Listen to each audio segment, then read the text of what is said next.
શ્રી કૃષ્ણ दोस्तों tele primary class में मैं पारस आपका स्वागत करता हूँ। दोस्तों जैसे कि आपको पता है कि हमने बहुत सारे लेक्चर अटेंड किए और आपका साथ से हम आगे बढ़ रहे हैं। आपका साथ से हम बहुत आगे तक जाएंगे, तो ऐसे ही हमारे साथ टेली प्राइम की क्लास में बने रहेगा। दोस्तों हम स्टॉक के बारे में बहुत सारे लेक्चर बनाए हैं। स्टॉक क्रिएशन कैसे करना है, स्टॉक ग्रुप में कैसे डिवाइड करना है, स्टॉक कैटेगरी वाइज कैसे डिवाइडेड करना है, गोडाउन में एंट्री एक जगह से दूसरी जगह पे कैसे ट्रांसफ़र करनी है। ठीक है, तो आज के जो टॉपिक है स्टॉक समरी कैसे दिखना है, स्टॉक रिपोर्ट कैसे देखना है, तो उसके बारे में हमको मालूम है।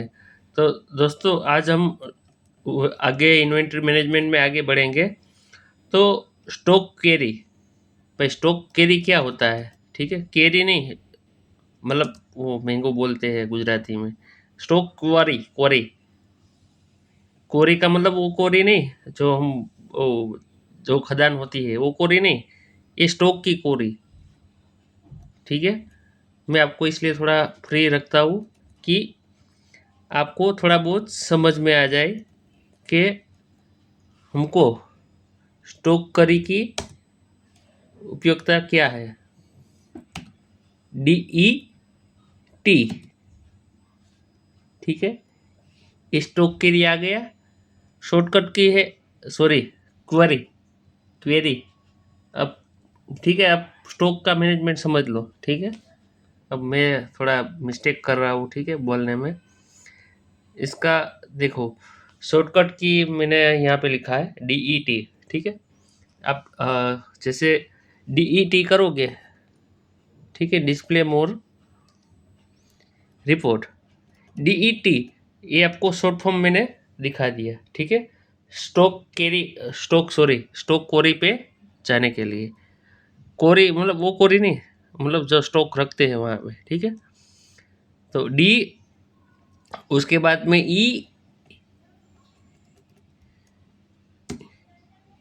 DET, ये DET क्यों नहीं हो रहा है? DE, हाँ DE करी, DE, ठीक है, DE करना है खाली। D for Delhi, E for elephant. Okay, स्टॉक कोरी आ गई, तो ये हमको आइटम दिख रही है। ठीक है, जो भी हमारी स्टॉक आइटम है ना वो दिख रही है। ठीक है, तो सर आप बोलोगे कि मुझे बोलोगे कि सर इसमें तो कौन सी बड़ी बात है, स्टॉक आइटम का लिस्ट तो हमने पहले देखा था कहाँ से आता है। लेकिन मैं आपको कुछ अलग चीज़ समझाना चाहता हूँ। ये बहुत बढ़िया रिपोर्ट है, देखो बहुत खास रिपोर्ट है और बहुत बढ़िया रिपोर्ट है। क्या होता है पता है, जैसे जैसे ये रिपोर्ट को आप समझते जाओगे ना, वैसे आपको जो भी हमारे स्टूडेंट है, जो भी व्यापारी मित्रों है, ठीक है, तो सबके लिए ये फायदा कारक है कि बहुत साल से हम काम कर रहे हैं। ठीक है, लेकिन हमको उपयोगिता इनका इम्पोर्टेंस नहीं पता होता है। उसके कारण क्या होता है कि हमको मालूम ही नहीं कि हमको हमारे टेलीप्राइम के रिपोर्ट में से क्या क्या हमको इंसाइट मिलता है। बहुत अच्छी अच्छी जानकारी मिलती है कि जो हमको डिसीजन मेकिंग में खास करके जो हमारे व्यापारी मित्रों को मिलती है, अकाउंटेंट मित्रों को भी मिलती है, जो अपने व्यापारी मित्रों को बता सके। ठीक है, तो ओवरऑल हमारे बिजनेस का ही फायदा है। ठीक है, तो चलो मैं टाइम वेस्ट नहीं करते हुए आपको आगे बढ़ाता हूँ। ठीक है, जो देखो इसमें से हमको क्या क्या मिलता है। देखो जो भी इनकी कॉस्ट प्राइस क्या है, मान लो कि ये प्रोडक्ट है तो इनकी कॉस्ट प्राइस क्या है। तो देखो यहाँ पे परचेज प्राइस, कॉस्ट प्राइस मतलब परचेज प्राइस। देखो परचेज यहाँ पे ये आप दिखाई दे रहा है, मैं थोड़ा आपको जूम करके दिखाता हूँ। दोस्तों जैसे भी मैं आपको दिखा रहा हूँ यहाँ पे, ये परचेज प्राइस हमको कौन से रेट में से मिल रहा है। तो नंबर 1 लिख लो पॉइंट कि स्टॉक आइटम कौन से कॉस्ट प्राइस में मिल रही है। तो एक तो ये फायदा हुआ। ठीक है, तो जो भी व्यापारी मित्रों है वो कोई भी स्टॉक आइटम की स्टॉक प्राइस है, या तो कोई भी हमारे अकाउंटेंट है, मान लो हमारे बॉस ने हमने पूछ लिया कि Redmi Note 3 की कॉस्ट प्राइस हमारी खरीद कीमत कितनी है, मुझे बेचना है, अभी कोई क्लाइंट को बेचना है, ठीक है। तो आप मुझे कॉस्ट प्राइस बताओगे तो मैं सामने वाली पार्टी को सेल प्राइस बता सकता हूँ। तो दोस्तों आपको ये जानकारी होगी ना, तो आप अपने बॉस या मैनेजर या व्यापारी मित्र को बता सकते हैं, जिससे कारण कि आपका भी वैल्यू बढ़ेगा। तो ऐसे ऐसे रिपोर्ट आप देते जाओगे तो आपका एम्प्लॉयर आपसे बहुत खुश हो जाएगा और उनको भी बहुत इजी हो जाएगा कि सेलिंग प्राइस डिसाइड करने के लिए, ताकि वो उसके ऊपर मुनाफा कमा सके। तो एक सिंपल सी चीज़ आपको समझ में आ गई होगी, कॉस्ट प्राइस, ठीक है। अब मैंने सेलिंग प्राइस, ठीक है, चलो दोस्तों अभी मैंने सेल्स की एंट्री नहीं की थी, ठीक है, आगे मैं कर लूँगा, ठीक है। तो देखो सेल्स की एंट्री करेंगे तो हम हमारे सर हो गए तो उनको बता सकेंगे कि भाई हम जो खरीद कर रहे थे, बरोबर, तो उनको हम कौन सी प्राइस में बेच रहे हैं।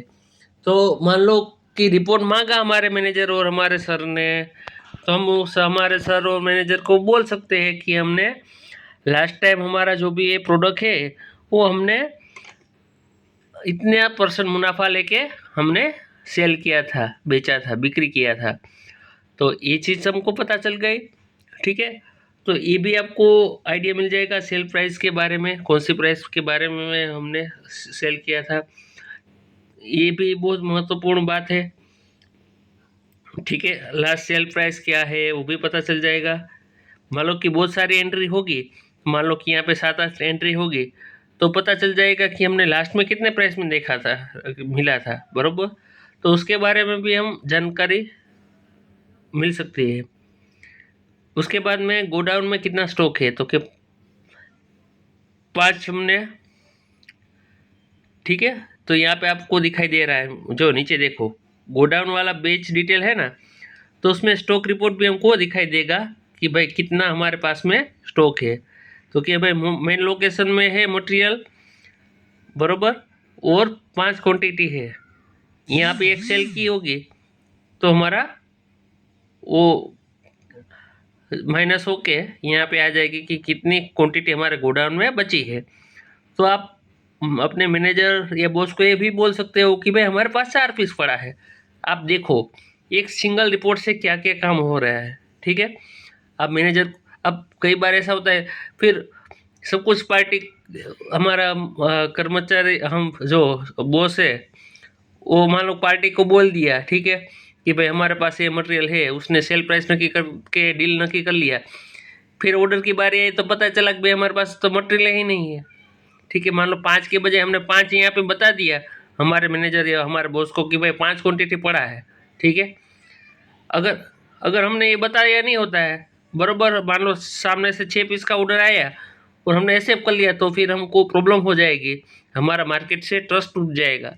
तो इसलिए देखो दोस्तों, ये चीज़ हमेशा ध्यान रखो कि ये छोटी छोटी बातें आप समझ लोगे तो आपका वैल्यू और ज़्यादा बढ़ जाएगा, और व्यापारी मित्रों को भी आसानी रहेगी डिसीजन लेने के लिए, और जो भी हमारे अकाउंटेंट मित्र है वो भी रिपोर्ट फटाक से निकाल सकते हैं।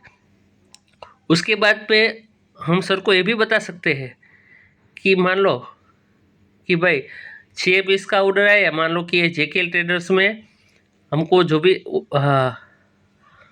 जो मटेरियल का ऑर्डर आया, कौन सा मटेरियल का, तो यहाँ पे स्टॉक आइटम है, जो देखो स्टॉक आइटम क्या है, सबसे पहले रो में भाई 40 इंच का सैमसंग एलईडी टीवी, यहाँ पे स्पेलिंग मिस्टेक है, 40 इंच का एलईडी टीवी का ऑर्डर आया है। देखो तो उनका स्टॉक कैटेगरी में भी हमको दिखाई दे रहा है कि भाई 5 नंग पड़े हैं।